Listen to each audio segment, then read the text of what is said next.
So in the case of spinal, back, neck surgeries of any sort, fusions, for example, disc laminectomies and repairs, there's a few factors going on as to why you might hurt worse later, and why it's a known factor that half of back surgeries don't produce the desired reduction in pain, and in fact lead to further breakdown afterwards.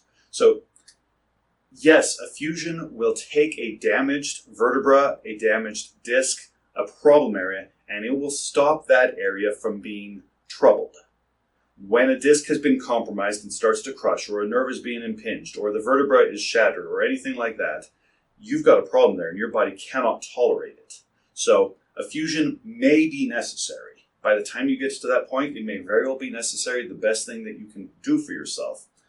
So let's not get after that. But what happens when you do that is you take this problem area and you now fuse it and make it rigid. Or you cut away the disc that's protruding on the nerve, and now that disc is a bit more compromised. Great. You've taken that section and immobilized it. It's not going to hurt directly anymore because of extra damaging pressures and stresses on it. Cool. Good. But you got to remember the context in which that damage occurred. Perhaps you had a sudden direct injury. Some of us do. And that just plain needs to be helped. But many of us get to that point of needing a surgery over long time wear, tear, abuse. Your body is existing in a context of crushed and twisted and bent. And that's why that area is giving out earlier than it should, if it ever should at all. That area is the casualty of the larger context, and fusing it does not change that larger context and situation. You still have those crushing pressures throughout your fascial system acting on your spine, your lower spine, your back, or up in your neck, or wherever this is going on. Crushing pressures and twisting,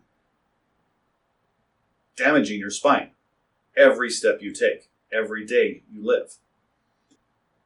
So what happens when you fuse it?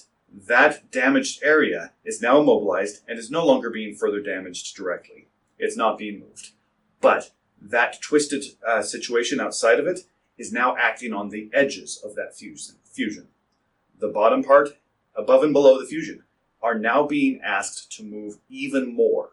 This area was taking some of the movement before, so this area was not moving so much and having trouble. But now this area is fused and rigid. This is the spot right here up above it, or right here below it, that is taking excessive pressures and twisting and improper forces as you move. That area is going to be the next to start breaking down. That's why we know that surgeries progress to the next vertebra on either side, the larger context.